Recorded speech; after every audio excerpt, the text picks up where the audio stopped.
मंदिरों के सफर में आज के दर्शन है अहमदाबाद भद्रकाली माता जी का मंदिर। नमस्कार दोस्तों, हमारी विरासत की श्रृंखला में आज हम आपको दर्शन करवाने ले जा रहे हैं अहमदाबाद स्थित मां भद्रकाली के। हमारी विरासत का ये ब्लॉग बनाने का हमारा उद्देश्य आपको हमारी संस्कृति और मंदिरों से जोड़ना है। इसीलिए आप इस चैनल को लाइक, शेयर और सब्सक्राइब करना ना भूलें। ओम जयंती मंगला काली भद्रकाली कपालिनी दुर्गा क्षमा शिवा धात्री स्वाहा स्वधा नमोस्तुते। पिछले महीने हमने नगरदेव कर्ण मुक्तेश्वर के दर्शन किए थे, जिसे कि पाटन के राजा देव सोलंकी ने 1100 वर्ष पहले बनाया। भद्रकाली को नगर देवी, नगर सेठानी क्यों कहा जाता है और भद्रकाली मंदिर का इतना महत्व क्यों है?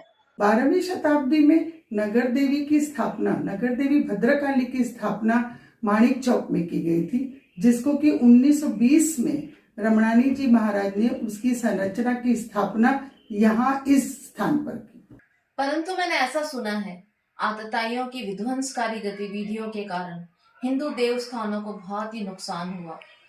कहा जाता है कि जब 14वीं शताब्दी में अहमद शाह ने कर्णावती नगर का नाम अहमदाबाद किया, तब हमारे पूर्वजों के परामर्श से राजपुरोहितों ने भद्रकाली मंदिर की स्थापना भद्रकोट के बाहर इस तरह की कि उनकी दृष्टि पूरे नगर पर रह सके और वे नगर की रक्षा कर सके। यह मंदिर राजपुरोहितों के वंशजों की देखरेख में है। नगर देवी, नगर संरक्षक, नगर सेठानी की छवि रोज ही बहुत मंत्रमुग्ध कर देने वाली होती।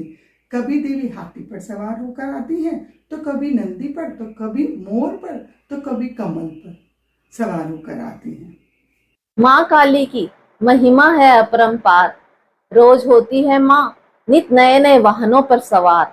माँ का होने वाला नित नया श्रृंगार देश के कोने कोने से भक्तों को यहाँ खींच लाता है।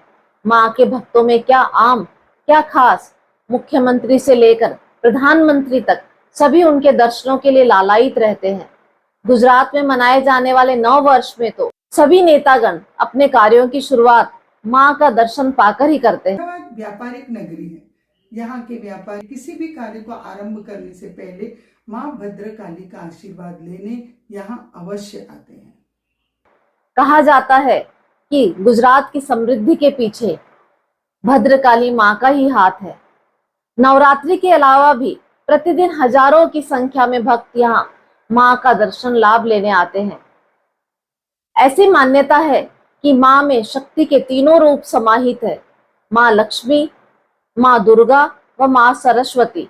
मान्यता है कि कर्णदेव शास्त्रों के विद्वान थे, इसलिए उन्होंने माँ का भद्र स्वरूप अर्थात शांत स्वरूप की स्थापना की। एक दंत कथा के अनुसार जब आताताइयों का जुल्म हद से ज़्यादा बढ़ चुका था, माताजी उनकी इस गतिविधियों को देख के बहुत ज़्यादा रुष्ट हो गई। भद्रकाली माता जो लक्ष्मी का स्वरूप भी थी, वो ये सहन न कर पाई और नगर छोड़कर जाने का विचार किया। जब वो नगर छोड़ के जा रही थी तो अहमद शाह के द्वारपाल ने उनको देख लिया और तुरंत बादशाह को जाके इसकी सूचना दी कि माताजी नगर छोड़ के जा रही है। अहमद शाह घबरा गया और जल्दबाजी में अपने ही द्वारपाल का वध कर दिया और तुरंत दौड़कर माताजी के पास आया और क्षमा मांगने लगा। चरणों में वो गिरा और कहने लगा, आप यहाँ से मत जाइए, वरना मेरा क्या होगा और मेरा तो सर्वनाश हो जाएगा। तो माताजी ने कहा कि तुम मेरे भक्तों को कष्ट देना बंद करो और अगर तुमने ऐसा नहीं किया तो तुम्हारा समूल नाश करके यहाँ से जाऊंगी। का आशीर्वाद रूपी हाथ आज भी भद्रकोट के दीवार पर चिन्हित है। तब से लेके अभी तक भद्रकाली के आसपास रहने वाले व्यापारी धन संपदा से हमेशा उनके सामान बिकता रहता है और लक्ष्मी उनके पर बरसती है, क्योंकि माता तीनों रूप में वहाँ पर स्थित है, लक्ष्मी, काली और सरस्वती के रूप में। जय माता जी। अहमदाबाद पहुंचने के बाद में आप किसी भी साधन, टैक्सी आदि को जब भी बोलोगे कि हमें भद्रकाली माता के मंदिर जाना है तो बस आपको तुरंत वहाँ और कोई एड्रेस देने की ज़रूरत नहीं पड़ेगी। ये है काली माता भद्रकाली की महिमा।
अहमदाबाद व्यापारिक नगरी है। यहाँ के व्यापारी अपना कार्य शुरू करने से पहले, किसी भी कार्य को आरंभ करने से पहले माँ भद्रकाली का आशीर्वाद लेने यहाँ अवश्य आते हैं। बस हो गया। नगर की अपार समृद्धि माँ काली के आशीर्वाद से ही संभव है।